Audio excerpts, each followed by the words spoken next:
Hello there, folks. Remember that our Angel City Zen Center fall retreat, autumn retreat, for those of you who don't speak American English, is online and you can register for it now through accc.org. And that website has the links and everything you need to register. And also, you can come to all the Zoom things that we do every Monday, Wednesday, Thursday, Saturday, and other days that I don't even know about. So please check it out and join. Okay, I wanted to talk to you about space. We talked about Dogen's weird ideas about time, so I thought I'd introduce you to some of Dogen's weird ideas about space. This stuff that I'm laying on you in a lot of these videos lately is sort of the preliminary versions of things I'm working on for my new book, so I'm hoping to get some feedback and stuff about how they work. Anyway, that being said, let's talk about space. Dogen's essay about space called Space appears in Book 4 of Shobogenzo in the Nishijima Cross translation, and it is number 77 in his order of numbering, and it is called, can you see it there?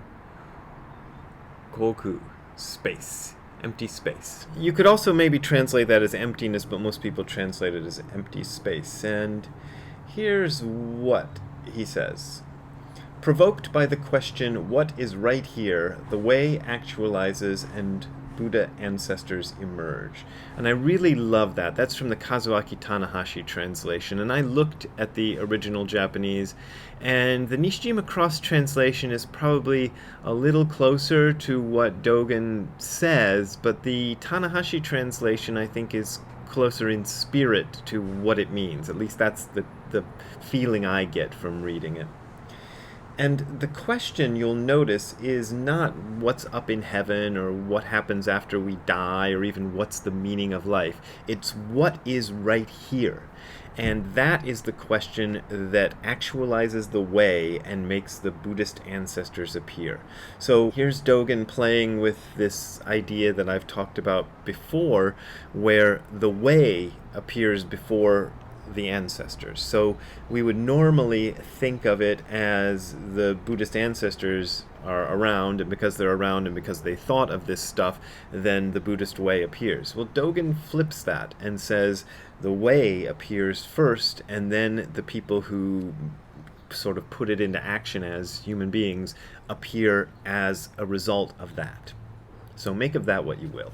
Now, Dogen's chosen topic here is space, and one of the first things he does is he mentions that the ancient Chinese Buddhists would classify space into 20 kinds, and he kind of dismisses that, saying there's 84,000 kinds of space, and 84,000 in the old days was like saying a bazillion. It's like a number that's so large it's meaningless, which is kind of funny because we would normally think of 84,000 as being, just a normal number, but in those days, there weren't as many people, there weren't as many things to count, so 84,000 sounded ridiculously big. So he says there's all sorts of space. And as an example, he goes into this wonderful little sort of story, which is one of my favorite stories in all of Dogen, because it brings together my two obsessions, which are Zen and the Three Stooges. See, I even wore a Three Stooges shirt just for this occasion. So, the Zen Masters that Dogen tells us about are actually named Eizo and Seido. That's their Japanese pronunciation. In Chinese, they're pronounced differently. But I just changed them to Zen Master Mo and Zen Master Curly. So let me read you the story. Zen Master Mo says to Zen Master Curly, "Do you know how to grasp space?" Zen Master Curly replies, "Certainly." Zen Master Mo says, "Then how do you grab space, wise guy?" Zen Master Curly makes a motion like he's grabbing at the empty space in front of him. Zen Master Mo says, "That's not how you grab space, you knucklehead." Zen Master Curly says, "Oh yeah? Then how do you grasp it, brother?" Zen Master Mo sticks his fingers up Zen Master Curly's nose and yanks. Come on, Buffalo Bill. No! Zen Master Curly says, "Ow, ow, that hurts. But now I get what you're saying." Zen Master Mo says, "You get it now, but you should have figured it out from the beginning, zucchini brain." Well, that's my version of the koan of the story, but you might think I've changed it substantially, but if you read it, go to Shobogenzo Volume 4 if you want. It's pretty much the same story, except nobody gets called Knucklehead or Zucchini Brain in it. But it's really the same story. So then Dogen explains the koan, which kind of ruins the joke, but he does it anyway. He says that when Zen Master Mo is asking Zen Master Curly about how to grab space, he's really asking him about compassion. And he does this with this kind of funny, oblique reference to a story about the Bodhisattva of compassion. But it's pretty clear that that's what he's asking about. And it relates to the idea that everything in the universe is alive. So in normal Western terms, we make big distinctions between what's alive and what's not. Like people and animals, like Ziggy, who's walking around over there, they are alive, and rocks and stones and that wall behind me and things like that, they are not alive. And in between we make kind of gradations, at least in terms of how we treat things. You know, like Ziggy is a dog, so we don't kill and eat him, but lots of people kill and eat pigs. And there's evidence that says pigs are just as intelligent as dogs, so it's an arbitrary sort of distinction. But we make it anyway. Well, Buddhism does not make that distinction. It says everything is alive, or more properly, everything is a manifestation of life.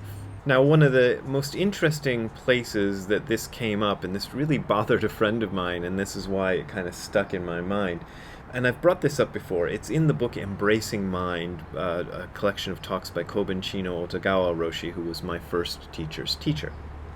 And here's what Kobun Chino says in that book. We sometimes complain of pain in the legs, neck, or back, but know that pain is always there. You've just noticed it. It's not something you newly produced. Sometimes it shows up in other activities, such as when you walk on steep hills. When you stop climbing a mountain, the pain goes away, but you know it's still there. Although we call it pain, it is simply a force which came along with our existence. Maybe in this force there is always pain, if there is a sense to feel it. When I touch my nyoi, which is a kind of a stick that Zen teachers hold, to the floor, both my stick and the floor feel pain, but they don't say so. So that's a really interesting way to say it. And he says pain is a word he's using as a stand-in for a force that comes along with just existence. And so it doesn't necessarily mean that when the stick touches the floor, they're both screaming in agony, but he's saying that there's a sense there even if human beings are unable to perceive it. And that's the idea, take it or leave it, but it's a very strong idea within the Zen tradition. And one of the things that sort of bugs me about American Zen as it's sort of developing these days is the way it sort of likes to brush aside the weirder aspects of Zen, the more mystical and oddball aspects of Zen. But I like to bring those out because I think they're important, and I think brushing them over does no service to the practice or the philosophy. Now, one of the things Dogen says here is, space is one mass which, when touched, is then tainted. Since being tainted, space has fallen to the ground. And when he says, when touched, it's tainted, means that any time you conceptualize space, you are tainting it by limiting it from what it actually is. And this goes for anything in the whole universe. He also says that even if you say space is exactly what it is, you're still tainting it, you're still limiting it. So you can't do anything right by Dogen's definition of things. Dogen also gives a kind of mild criticism to the actions of Zen Master Mo, saying that maybe a verbal explanation would be just as good. And I think he does that because he's very committed to ethics, and he doesn't want his readers or the people who listen to this talk when it's first given to get the idea that this sort of behavior on the part of Zen Master Mo is just acceptable behavior. Now, he's saying a lot of things, and one of the ways to understand them is that everything is space. And there's a book out, which I've only read parts of, so forgive me, called A Universe from Nothing by Lawrence Krauss, in which he goes into some ideas that I copied off for you here. Lawrence Krauss says, nothing is unstable. And he doesn't mean that there are no unstable things. He means that nothing, the nothing as a thing, I guess, nothing is unstable. Nothing can create something all the time due to the laws of quantum mechanics. Empty space is a boiling, bubbling brew of virtual particles that pop in and out of existence in a time scale so short that you can't even measure them. Now that sounds like counting angels on the head of a pin if you can't measure them. Then it doesn't sound like science. But in fact, you can't measure them directly.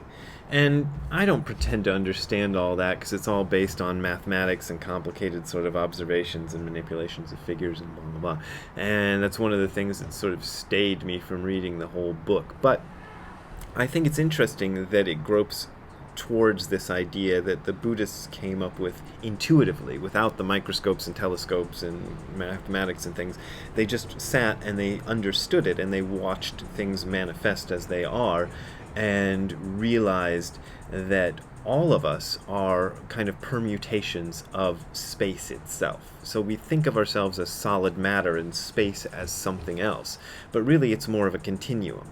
So space is, empty, empty, empty, and then sort of chunks together in little bits, and then empty, empty, empty, like, as it goes on to the next place, between planets or whatever.